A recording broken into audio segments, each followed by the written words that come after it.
प्यारे दोस्तों,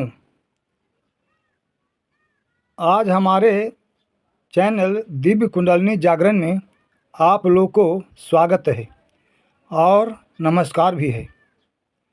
आज हम आप लोग के सामने दिव्य कुंडलिनी के प्रत्यक्ष अनुभव के बारे में बोध कराएंगे कि जब कुंडलिनी जागने लगती है तो क्या अनुभव होता है, शरीर के अंदर क्या होता है, इसके बारे में जानकारी प्रदान करेंगे।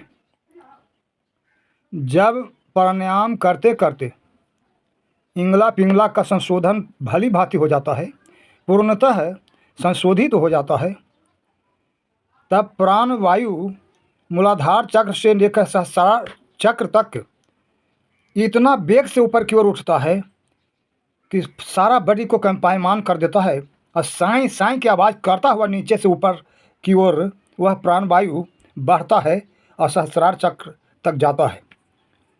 बहुत भय प्रकट कर देने वाला, लगता है कि न जाने क्या हो जाएगा।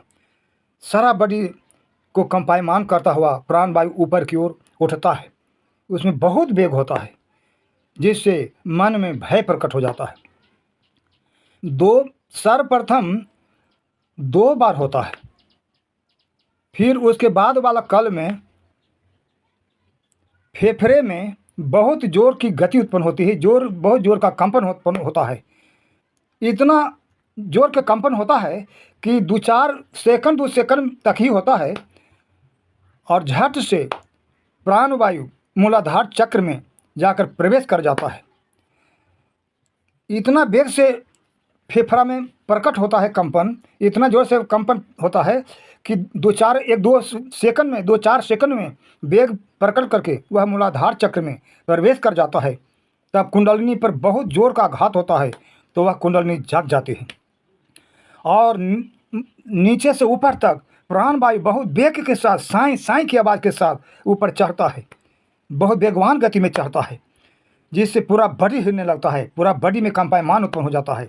प्राण वायु मूलाधार चक्र से सहस्रार चक्र तक 5 बार 6 बार लगातार नीचे से ऊपर तक चढ़ता है। उस समय से ऐसा लगता है जैसे मूलाधार चक्र में कुछ घुस गया है और वह भाव बाद तक बना रहता है जब तक मूलाधार चक्र से कुंडलिनी ऊपर की ओर बढ़ते हुए स्वाधिष्ठान चक्र में नहीं आ जाता। तब तक मूलाधार चक्र में लगता है जैसे कुछ घुसा हुआ है, मल द्वार में लगता है कि कुछ उसमें डाल दिया गया है, उसमें कुछ घुस गया है।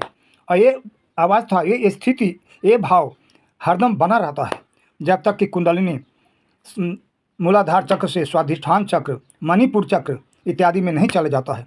तब तक ऐसी स्थिति बरकरार रहती है। यही है। फिर उसके जब प्रथम बार 2 बार वायु का कंपन वेग मूलाधार चक्र से सहस्रार तक चक्र तक पहुंचता है, जो बहुत भयावह, बहुत भय प्रकट कर देने वाला होता है। फिर कल होकर 5-6 बार होता है, जिससे कुंडलिनी जाग जाती है। अब फिर उसके कल होकर के 2 बार ही होता है, केवल 2 बार नीचे से ऊपर तक बहुत वेग के साथ वायु नीचे से ऊपर पहुंचता है। बहुत भय प्रकट कर देने वाला वेग उसमें होता है, बहुत कंपन होता है, पूरा बॉडी कांपने लगता है।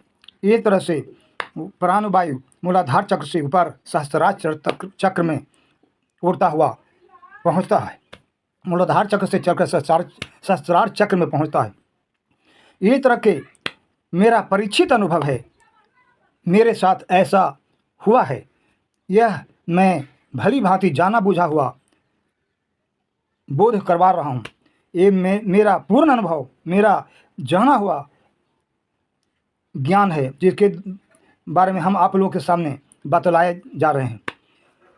आप लोग जब कुंडलिनी जगाएंगे तो ऐसा ही होगा जैसा कि हमने बताया। कुंडलिनी जागरण होने पर ऐसी ही स्थिति होती है। जब ऐसा हो तो समझ जाइए कि कुंडलिनी जाग चुकी है और अब ऊपर की ओर आहिस्ते आहिस्ते समस्त चक्रों को भेजता हुआ बढ़ती चली जाएगी।